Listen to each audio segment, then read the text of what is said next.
우리가 살아가는 목적이 무엇일까요? 여러분은 어떤 목적을 가지고 살아가고 있습니까? 우리 인생은 그저 왔다가 그저 가는 것이 아니고 참으로 주님의 닮은 형상을 받았으니 우리가 삶의 목적이 분명해야 됩니다. 그러나 많은 사람들은 어떤 삶의 목적도 없이 무의미하게 살아가는 사람들이 많지요. 하나님께서 우리 인간을 창조하실 적에 그냥 그렇게 이렇게 만들어 놓으신 것이 아니고 인간의 목적을 분명히 부여해주고 그 목적대로 살아가기를 원하심으로 우리가 그렇게 살아가야 되는 그런 존재입니다. 그런데 인간은 그 하나님의 목적을 포기해 버리고 그냥 방황하며 무의미하게 우리가 인간이 살아가는 목적을 망각해 버리고 살아가는 사람들이 많습니다. 그러나 하나님께서는 당신의 자녀를 새로운 삶의 목적을 이루도록 당부하시죠. 그 당부가 무엇일까요? 오늘 본문 2절에 보니까 그 당부가 하나님께서 저와 여러분에게 다시 부여해 주신 당부가 잘 나와 있습니다. 2절에 봅니다. 물은 내게 붙어 있어 열매를 맺지 아니하는 자는 가지는 아버지께서 그것을 제거해 버리시고 물은 열매를 맺는 가지는 더 열매를 맺게 하려 하여 그것을 깨끗하게 하시느니라. 할렐루야. 저와 여러분에게 다시 당부하신 말씀은 열매를 맺는 삶을 살라 이렇게 말씀하신 것입니다. 열매를 맺는 삶. 그래서 오늘 설교의 목적을 열매를 맺는 비결이 무엇인가에 대해서 우리가 함께 알아보기를 원합니다. 우리가 인간으로서 열매를 맺는 삶을 살기 위해서는 예수 안에 거하는 것입니다. 예수 안에 거하는 것이에요. 오늘 2절에 보니까 예수님은 참 포도나무요 그의 백성들은 가지라 이렇게 비유하시죠. 그러니까 저와 여러분은 가지에 비유하고 계신다 이 말씀이에요. 그럼 포도나무 누구죠? 예수님이세요. 예수님과 우리가 잘 붙어있지 아니하면 열매를 맺을 수 있다고 할까? 없다는 거죠. 열매를 맺을 수 없다는 것입니다. 4절에 보니까 이렇게 말씀하시죠. 내 안에 거하라 이렇게 말씀하세요. 우리가 주님 안에 거할 때 열매를 맺게 되는 것이죠. 내 안에 거하라 나도 너희 안에 거하리라. 가지가 포도나무에 붙어있지 아니하면 스스로 열매를 맺을 수 없음같이 너희도 내 안에 있지 아니하면 그러하리라 이렇게 말씀하세요. 우리가 예수님 안에 거하지 아니하면 절대로 우리 인종으로는 열매를 맺을 수 없다는 거죠. 열매를 맺을 수 있다라고 하면은 먹지 못할 어떤 똘간 나무만 이렇게 열매만 맺을 수 있는 것이에요. 악한 열매만 맺을 수 있다는 거죠. 우리 인간의 본성이 악하고 죄성이 있기 때문에 하나님 안에 거할 때, 즉 예수님께 붙어 있을 때만 우리는 선한 열매를 맺을 수 있는 것입니다. 선한 열매를 맺으면 하나님께 영광이고 저와 여러분에게 복이지만 우리가 예수를 벗어나서 우리가 인적으로 인간의 본성에 따라 열매를 맺게 되면 그 열매가 우리 자신을 찔러서 우리가 여러 가지 함정에 빠짐으로 말미암아 우리가 참으로 불행한 삶을 살 수밖에 없다 이렇게 말씀하고 계시는 거예요. 우리가 저와 여러분이 잘 알고 계신 것처럼 구약에 보면 포도나무는 이스라엘 민족을 상징하죠. 그러니까 이스라엘 민족이 포도나무 그 가지에 비유하고 있다. 이렇게 말씀하시죠. 시편 80편 8절에도 이렇게 말씀하세요. 주께서 한 포도나무를 애굽에서 가져다가 민족들을 쫓아내시고 그것을 심으셨나이다 이렇게 말하고 있어요. 시편 기자가. 다시 말씀드리면 이스라엘 백성들이 애굽에서 그 바로 왕 밑에서 노예 신분으로서 원래는 하나님의 백성의 신분이었지만 하늘나라의 백성이었지만 그들이 하나님의 말씀을 거역함으로 애굽으로 쫓겨나서 애굽에서 바로의 종살이를 하게 됐던 그 이스라엘을 하나님의 은혜로 말미암아 오직 하나님의 은혜로 말미암아 애굽에서 가나안 땅으로 옮겨서 그 가나안 땅에 있었던 온주민들을, 제약된 온주민들을 다 하나님께서 쫓아내시고, 하나님께서 그 가나안 땅에, 어떤 땅입니까? 젖과 꿀이 흐르는 땅에 하나님께서 그 나무를 심었다, 이렇게 시편 기자가 말하고 있습니다. 그 나무를 하나님께서는 가나안 땅에 심으시고 모든 가지 헤아릴 수 없는 온갖 축복을 다 그 백성들에게 쏟아부어 주셨다, 이 말씀이에요. 이사야 5장 4절에서 그거에 대한 말씀을 하고 있습니다. 내가 내 포도를 위하여 행한 것 외에 무엇을 더할 것이 있으랴, 이렇게 말씀합니다. 하나님께서 하신 것은 더하고 뺄 것이 없는 것이에요. 모든 것이 온전하고 하나님께서 복을 주시는 것 외에는 더 바랄 것이 없는 이 상태에 우리가 이르는 것입니다. 그런데 하나님의 백성을 애굽에서 다시 꺼내셔서 가나안 땅에 들어보내실 적에 가나안 땅 악한 민족을 쫓아내시고 그것에 당신의 백성의 이스라엘을 심으시고 하나님께서 온갖 축복을 다 쏟아부어 주셨다, 이렇게 말씀하고 계시고, 그렇다면 이스라엘 백성들이 그 가나안 땅의 심김을 받고 그들이 열매를 맺었습니까? 맺으셔야 되죠. 그런데 맺지 못했다는 것입니다. 이스라엘 백성들이 애굽에서 건짐을 받아서, 오직 하나님 은혜로 건짐을 받아서 그 가나안 땅에 심겨서 하나님의 놀라운 그 관심과 사랑을 다 받았음에도 불구하고 그곳에서 역시 열매를, 하나님께서 원하시는 열매를 맺지 못했다는 것입니다. 하나님께서 원하시는 삶을 살지 못했다는 것입니다. 열매를 맺기 위해서 하나님께서는 필요한 모든 것을 주시고 그들은 모든 것을 소유했음에도 불구하고 열매를 맺지 못했다라고 이렇게 하나님의 종의 입술을 통해서 이사야 5장 4절에서 말씀하고 있는 것입니다.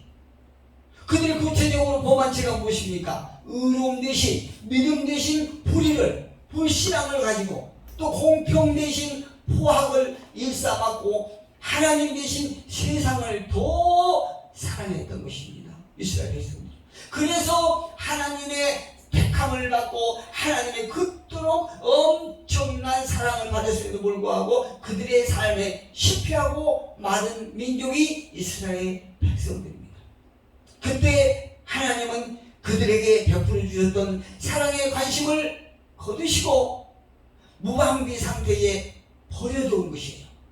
여러분, 우리가 제약을 범한 것이 무엇입니까? 우리가 고난을 받는 것이 어떤 의미가 있습니까? 우리가 고난을 받고 여러 가지 어떤 악한 영들의 함정에 올무에 빠진 것은 하나님께서 그 백성들을 저주하신 것이 아니고 하나님의 관심을, 하나님께서 그 제약된 백성들에게 향한 그 관심을 거둬가시고 무방비 상태로 두신 것이에요. 하나님께서 당신의 제약된 백성들에게 관심을 거두시고 그냥 무방비 상태로 놨을 때 그 즉시 악한 마귀는 그 하나님의 백성들을 공격하는 것입니다. 그래서 고난을 받게 되는 것이에요. 이스라엘 백성들도 그랬습니다. 그들이 가나안 땅에 심겨서 그토록 어마무시한 복을 받고 많은 것을 얻으심에도 불구하고 그들이 하나님 앞에 불의를 범하고 부악한 삶을 살아갈 때 하나님께서는 결국 그들로부터 관심을 거둬가시고 하나님께서 이방 민족을 통해서 그들을 징계하게 되는 것입니다. 그래서 그들이 온갖 나라를 통해서 징계를 받게 된 것입니다. 그럼 인간은 어떻게 되었을까요? 인간은 하나님으로 맡은 모든 특권을 상실하게 된 거죠. 하나님의 사랑을 거둬갈 때에 하나님께서 주셨던 그 모든 특권도 다 상실하게 된 것입니다. 이스라엘 백성들이 세상의 어떤 민족들과 다르지 않는 이런 신분으로 전락하게 되어버린다, 이 말씀이에요. 그때 이제 더 이상은 하나님과 이스라엘 백성과 맺었던 언약의 관계를 통해서 열매를 맺지 못하게 된 것입니다.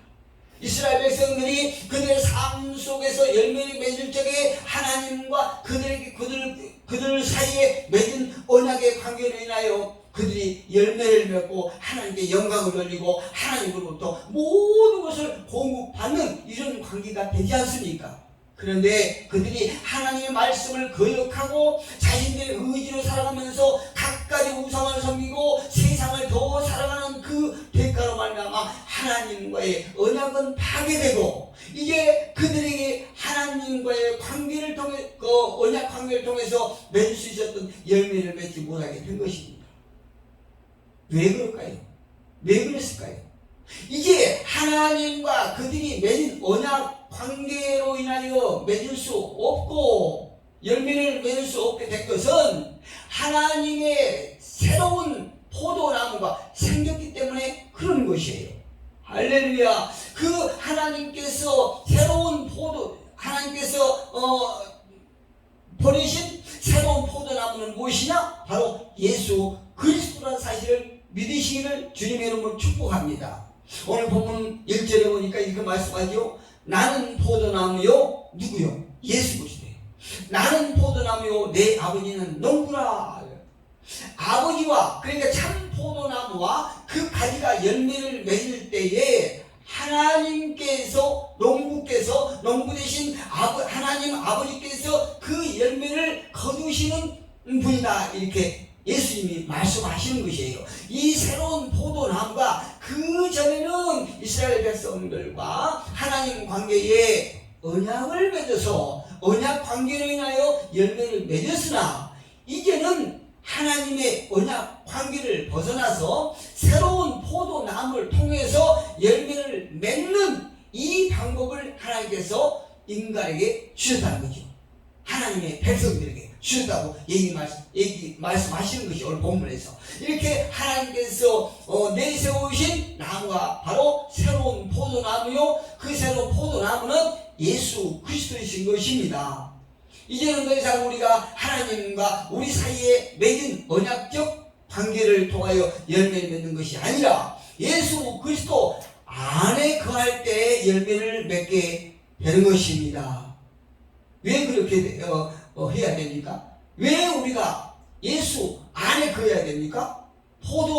예수는 포도나무요, 이스라엘은 가지라고 말씀하셨죠. 가지가 포도나무에, 가지가 그 나무에 붙어있지 아니하면은 그 생명이 있습니까? 없습니까? 잠시는 생명이 붙어있을지 몰라도 이게 얼마 후면은 금세 그 생명이 없어지기 마련입니다. 그래서 가지가 참나무에 붙어 있어야 되는 것이에요. 그래야 생명이 유지된다는 것입니다. 그 가지에 붙어있지 아니하고 세상으로나 아니면 내 의지대로 살아갈 때 우리의 생명은 죽게 되는 것이에요. 열매를 맺을 수 없는 것입니다. 왜 열매를 맺을 수 없을까요? 그럼 가지 나름대로 생명을 유지하면서 열매를 맺어야 되는 거 아닙니까? 그런데 그렇지 않아요. 가지는 그 참 포도나무에서 떨어지면은 생명이 상실되고 열매를 맺을 수 없게 되는 거죠.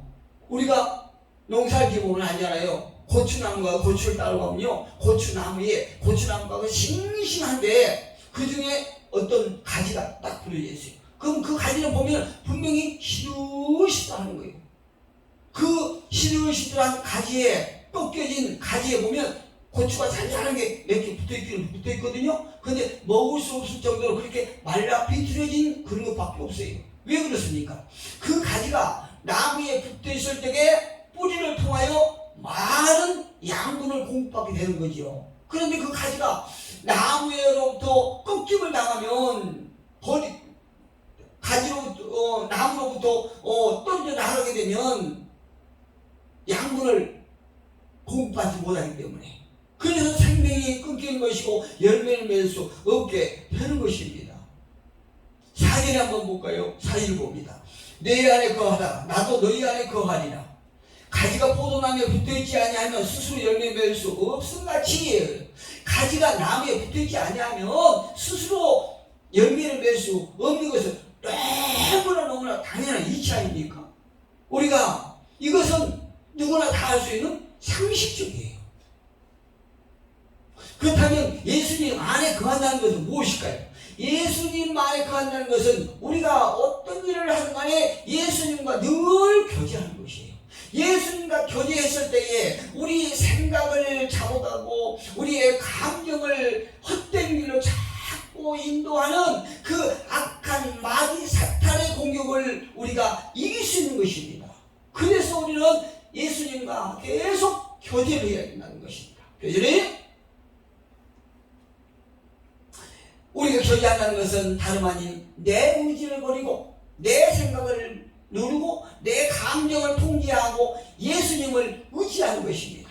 그러나 예수를 믿는다고 하면서도 내 의지가 더 강하게 이렇게 발동하고 내 생각이 앞서고 내 계획대로 가는 이런 성도들이 교회 안에 있다는 것이 심각한 문제가 된 것입니다.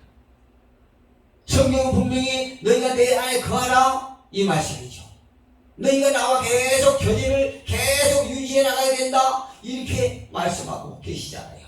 그런데 우리는 때로는 예수님의 안에 거하는 것이 아니라 예수님 밖에 있을 때에 내가 가진 돈의 액수를 보고 또 내가 배웠던 어떤 학식에 의존하고 내 지위가 어느 정도인가 하는 것에 대해서 우리가 생각하게 되고 또 사람들이 나를 알아주냐 안 알아주냐 이 명성을 우리는 늘 생각하게 되고 내 개인의 기술이나 그 밖에 자기가 가진 여러 가지 소유를 생각하면서 그리고 육체적인 욕망 등을 포도나무로 삼으려는 그런 경향이 우리 안에 있다는 얘기예요. 왜 그럴까요? 우리 본성이 재성이 강하기 때문에 그런 거예요. 그러나 이런 것들을 우리에게 생명을 주지는 못합니다. 우리의 생명을 절대로 유지시켜주지 못한다는 사실.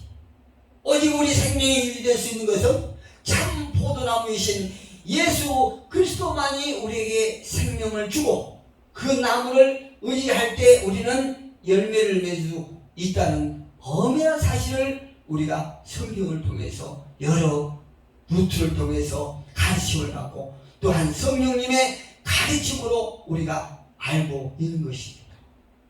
그 다음에 우리가 열매를 맺을 수 있는 것은 온전히 연단을 이기는 거예요.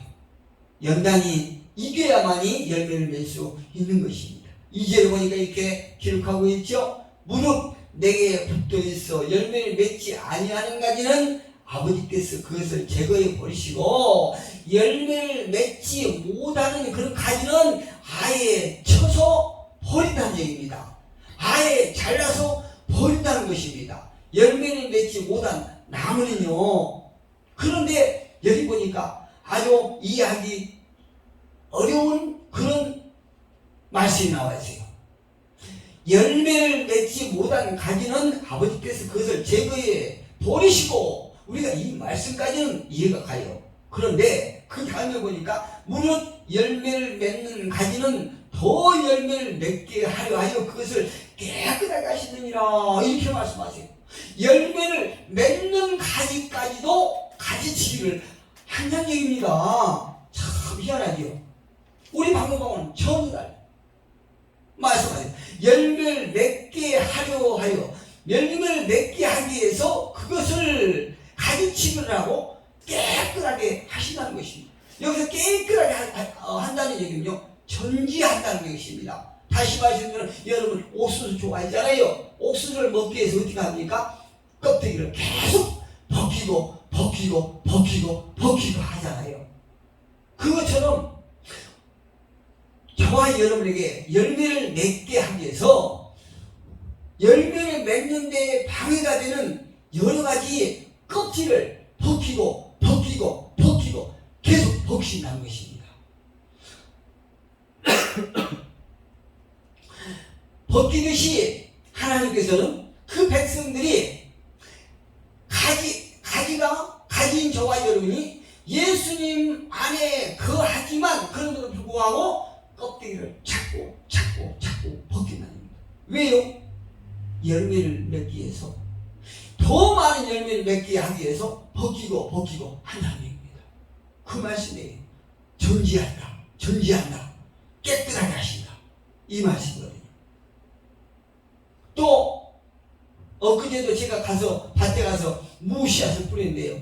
무씨앗을 뿌릴 적에 그 밭이 무서 잡초로 풀이 가득 찼는데 그대로 거기다가 무씨앗을 뿌릴 수 있나요? 안 되죠. 그 풀을 다 잡초를 제거해버리고 그 땅을 고루고루게 이렇게 잘 다듬고 거기서 큰 돌 작은 돌을 골라내고 거기다가 씨앗을 뿌리지 않습니까? 이거 똑같아요. 저와 여러분에게 농사꾼이 그 씨앗을 심기 전에 땅을 잘 고르듯이 하나님께서 당신의 백성들이 열매를 잘 맺을 수 있도록 땅을 고르는 거예요. 우리 마음의 땅을 고르는 거예요. 열매를 맺는 불필요한 것들을 제거하시기 위해서 잔가지를 다 제거해버린다는 것이요. 열매를 맺는데 불필요하고 장애가 되는 것들, 방해가 되는 것들, 이것들을 가지치게 하나님입니다. 이것이 하나님의 방법이에요. 사람으로는 아프겠지요. 사람의 생각으로는 당시 그 가지치기를 당할 때 아프겠지요. 그런데 하나님의 방법은 그게 열매를 맺게 하는 방법이라는 것입니다. 하나님께서는요, 당신의 백성들이 생명의 열매를 맺게 하기 위하여 삶 속에서 고난과 어려움이 발생할 수 있도록 자꾸 고난을 우리 삶 속에 주신다고 말씀해요. 그 고난이, 그 어려움의 고난이 질병일 수도 있고, 물질일 수도 있고, 사람과의 관계일 수도 있고, 이와 같은 것들을 위하여 어려움을 당할 때 때로는 왜 나에게 이런 일이 생길까? 왜 나만 이럴까? 이렇게 하나님의 사랑을 의심하고 또 불만을 토로할 때가 있겠지요. 그러나 하나님에 대한 사랑을 의심하지만 의문을 갈 때가 있지만 그러나 하나님의 방법은 멈추지 않아요. 우리가 깨닫기 전에는 멈추지 않는다 이 말씀이에요. 여기서 역설적이지만 이와 같은 고난의 역경이 하나님께서 당신의 백성들을 향한 하나님의 사랑의 증거인 것입니다. 고난받지 않는 백성은 하나님의 사랑을 몰라요. 하나님의 관심 없는 자들은 그냥 버림을 당하는 거지 하나님 앞에 이렇게 가지치기를 당하지 않아요. 장가지치기를 당하지 않습니다. 하나님께서 하시는 가지치기는 우리로 이와 같은 역경을 통하여 더욱더 참 포도나무에 붙어있게 하시고 더 많은 열매를 맺게 하시는 하나님의 방법이요 사랑의 색깔인 것입니다. 우리 모두가 생활 속에서 경험하게 되는 무엇인가를 잃어버렸을 때에 그것이 물질이든 관계이든 질병이든 잃어버리고 손실을 보았을 때에 이것은 성경의 용어로 가지치기인 것입니다. 가지치기를 당할 때 우리는 아픔이 있습니다. 우리가 생활 속에 당하는 고난의 의미는 어떤 의미가 있을까요? 로마서 5장 4절에 보니까 인내하게 한다는 거죠. 인내는 연단은 소망을 이루느니라. 할렐루야. 우리가 당하는 연단이 나쁜 것이 아니라 오히려 열매 맺고 우리가 앞날 바라볼 수 있는 소망의 눈이 뜨이는 그런 의미가 있다고 말씀하고 있습니다. 또한 우리에게 고난은 신앙을 성장하게 합니다. 욥기서 42장 5절에 보니까 내가 죽게 대하여 귀로 듣기만 하였사오나 예전에 내가 어린 신앙했을 때는 사람을 통하여 하나님에 대한 사랑을 듣기만 하는데 그쳤지만 듣는 시절이었지만 그러나 이제는 내가 많은 고난과 연단을 당한 후에는 이제 남을 통하여 듣는 그런 하나님이 아니라 내가 직접 내 눈으로 보는 내 마음의 눈으로 보는 이런 성숙된 신앙이 되었다라고 이렇게 욥은 고백하고 있습니다. 내가 죽게 대하여 귀로 듣기만 하였사오나 이제는 눈으로 주를 배옵나이다. 할렐루야. 저와 여러분이 많은 연단과 고난과 연단을 통해서 주님을 우리의 마음의 눈으로 볼 수 있는 그런 성장된 신앙이 되기를 주님으로 축복합니다. 지금 여러분 어떤 상태에 있습니까? 고난 중에 있습니까? 그렇다면 내 자신을 돌아보면서 예수 그리스도 안에 내가 거하고 있는가 하는 것을 정직하게 돌아보시기를 부탁드립니다. 고난의 역경 속에 있다면 하나님은 나를 참 포도나무에 더 강하게 붙어있게 하기 위함이고, 가지가 나무에 잘 붙어있었을 때 좋은 열매를 많이 맺게 될 것입니다. 히브리서 기자는 히브리서 12장 11절에서 이렇게 말합니다. 무릇 징계가 당시에는 즐거워 보이지 않고 슬퍼 보이나 후에 그로 말미암아 연단받은 자들은 의와 평강의 열매를 맺느니라. 할렐루야. 우리 모두는 예수 그리스도 안에 거하면서 좋은 열매를 많이 맺는 우리 모두가 되기를 주님의 이름으로